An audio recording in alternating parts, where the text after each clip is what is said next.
Dr. Peter Glidden, your steadfast advocate for naturopathic medicine, holistic healing, and a free medical market. Thank you so much for your time. Today, we're going to talk a little bit about smoking. Why do so many people smoke? Well, it's interesting. It's the same reason that so many people are obese.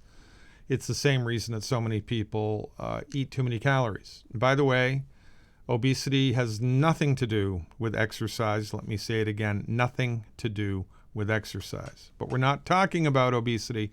We're talking about smoking. Inquiring minds want to know, why do so many people smoke, for goodness sakes? I mean, everybody knows that it causes lung cancer. And you want to know how bad cigarettes are? I pulled this off of PubMed. Cigarette smoking remains the leading cause of preventable disease, disability, and death in the U.S. 1 out of 5 people who die from cigarette-related disease, cigarette smoking-related disease. 12% of the population smokes now. It's about 28 million. 19 years ago, it was 21%. So we haven't even cut that number by 50%, which begs the question, well, why do so many people still smoke cigarettes?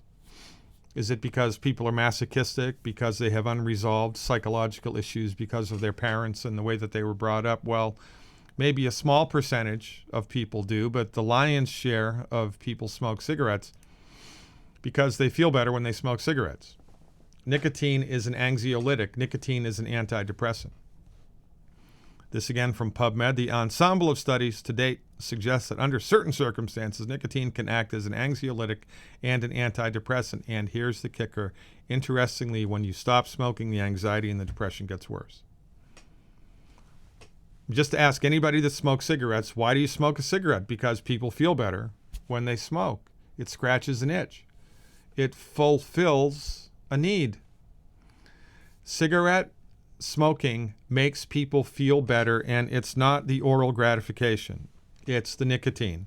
And then people get addicted to the nicotine. It's a chemical addiction, not a psychological addiction, not a behavioral thing.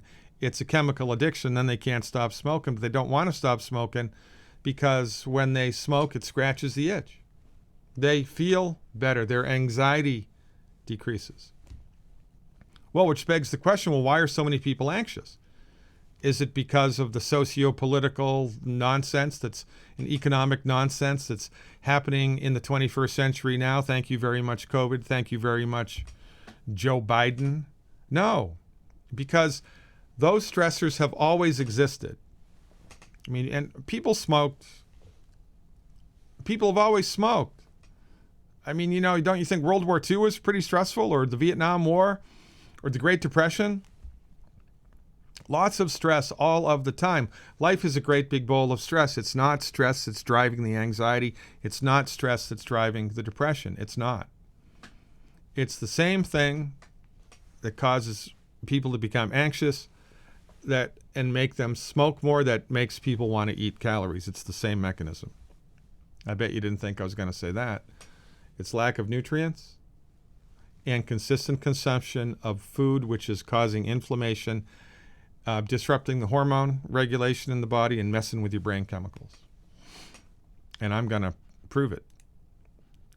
Doris Rapp was one of the few medical doctors to have actually figured things out and to really make great strides in this arena, the relationship between the consumption of inappropriate foods and exposure to environmental toxins as it relates to crazy behavior. There was a talk show years ago called The Phil Donahue Show. It was really, really popular in the United States. And of all the Phil Donahue talk show episodes that were ever produced, when Phil Donahue interviewed Dr. Rapp, it was the most watched episode ever. Why? Because attention deficit disorder is an epidemic. And it's not just a current thing. Behavioral problems with kids is an epidemic. It's been a thing for a long time. And Doris Rapp knew one of the reasons why.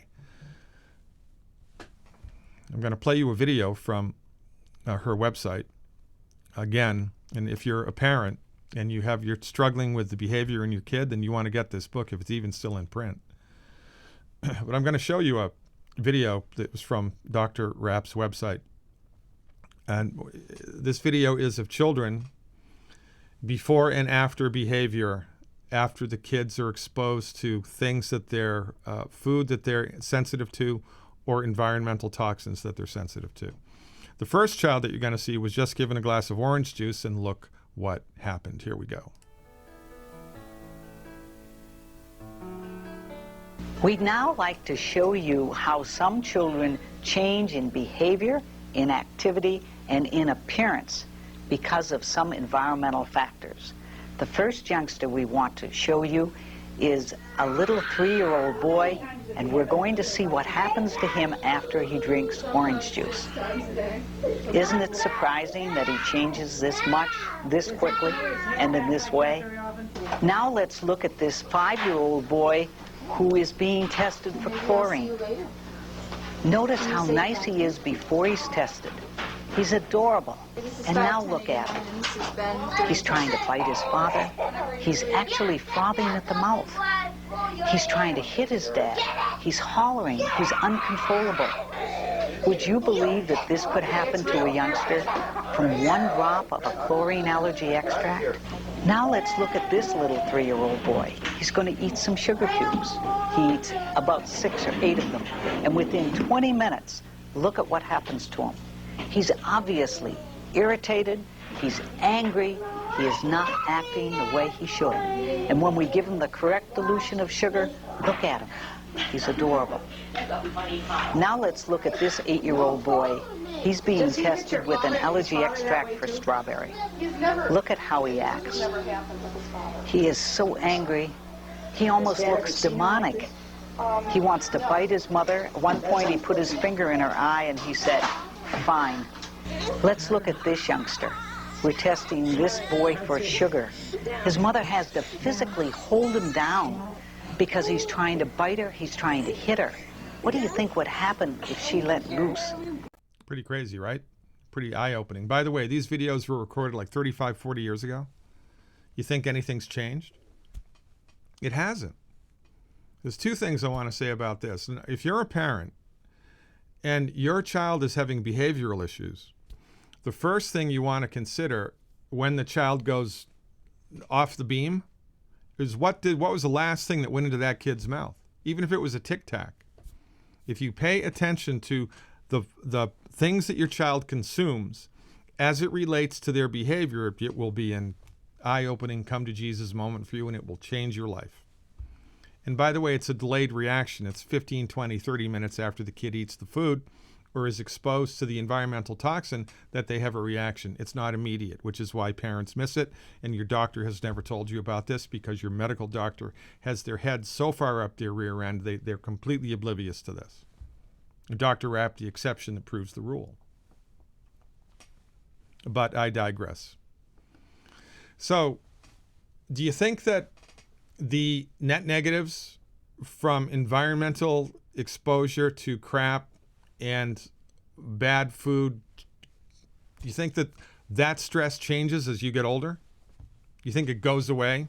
Magically just goes away as you get older? No, it doesn't. It is still there.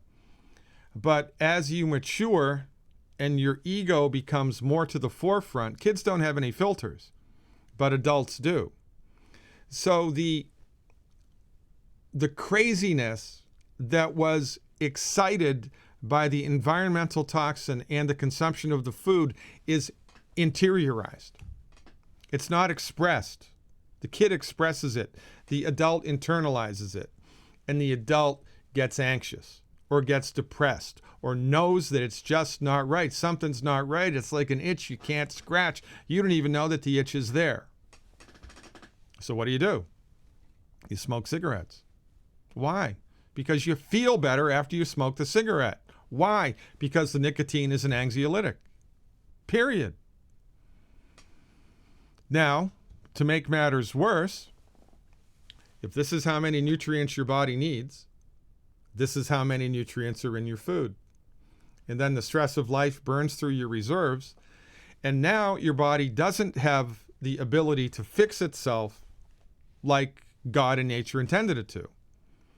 So your body is reacting to the environmental toxin or the food allergen 100 times more than it would if it was nutrified.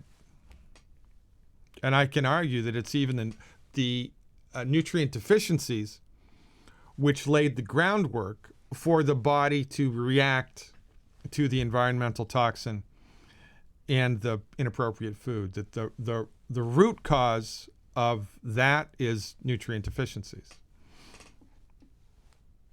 And what does your medical doctor have zero training in, zero clinical experience, zero respect for medical nutrition? So these facts are missed by the blinded medical doctor who has absolutely no frame of reference for this information whatsoever. It is completely outside of their wheelhouse. So you go from bad to worse. So that's why everybody's anxious. And you know, the socioeconomic situation doesn't help. But even if we lived in utopia, you'd still be anxious because you're eating all the wrong food and your body doesn't have the stuff it needs, and you're exposed to bad stuff in the air, bad stuff in the water, bad stuff in the food that's making you nuts. Period. It's the same thing that drives people to eat calories. The fundamental, the reason that people are obese, this is a secret to obesity and weight loss that not even Oprah knows, by the way. The main driver of obesity is consistent consumption of too many calories. It doesn't have anything to do with exercise. And that's an academic fact, by the way. It's consistent consumption of too many calories. Why do people eat too many calories? Because our bodies have wisdom. Our bodies are inhabited by a spiritual intelligence which is running the show. Our bodies know how to fix themselves. Our bodies want to fix themselves. Our bodies are trying to fix themselves. This is the fundamental naturopathic belief. Quite frankly, the fundamental belief in all systems of holistic medicine. So here's how many nutrients your body needs: 90 essential nutrients, 60 minerals, 16 vitamins, 12 amino acids, and 2 fatty acids. These are essential. The body needs them, but it can't make them. Here's how many you need. Here's how many are in your body, because the essential nutrients are getting less and less and less and less and less and less present in the food that you eat. Here's how many nutrients you need. Here's how many you have. The body knows that if this continues, something's going to break. So the body forces you to eat in the desperate attempt to fulfill your nutrient needs. So you go to Olive Garden, you eat 3,000 calories because you have to. You go home and 2 hours later, you're hungry again. Now, your medical doctor doesn't know anything about what I just told you. You know that this is happening to you, and so you start to think to yourself, well, geez, maybe I do. Maybe it is psychological. Maybe I do need an antidepressant. That's why. It's not. You don't gain weight because you have a bad gene. You gain weight because you have a bad doctor. Period. And it's the same reason that people smoke. It's a different arm of the same octopus. Period. Now, at my website, leavebigpharmabehind.com, I line all of this up for you. I tell you how to fix it. Plus a lot more. A lot more. I'm going to tell you science-based, clinically verified health recovery solutions for 88 different ailments. I have a whole section called Medical Myth Busting, where you're going to learn the truth about high blood pressure, the truth about salt, the truth about butter, the truth about cholesterol. For goodness sakes, you've been lied to your entire life by a medical profession that practices disease management, not health recovery. You want to extract yourself from the conventional medical mousetrap? Finally, thank God, you're starting to see through the chinks in the armor because of all this COVID nonsense. Well, go to leavebigpharmabehind.com right now. You purchase a monthly subscription, $24 a month. For goodness sakes, I'm giving it away. The first 24 hours are free. So slam the doors, kick the tires, look at my information, see if it suits you, and then become a subscriber. Honest to God, you don't know what you're missing, ladies and gentlemen. And it's way past time that you brought yourself up to speed with how to help your body heal itself. LeaveBigPharmaBehind.com right now. What are you waiting for? Thanks for your time. I am now and always will be, God willing and the creek don't rise, your steadfast advocate for naturopathic medicine, holistic healing, and a free medical market, Dr. Peter Glidden. See you around campus.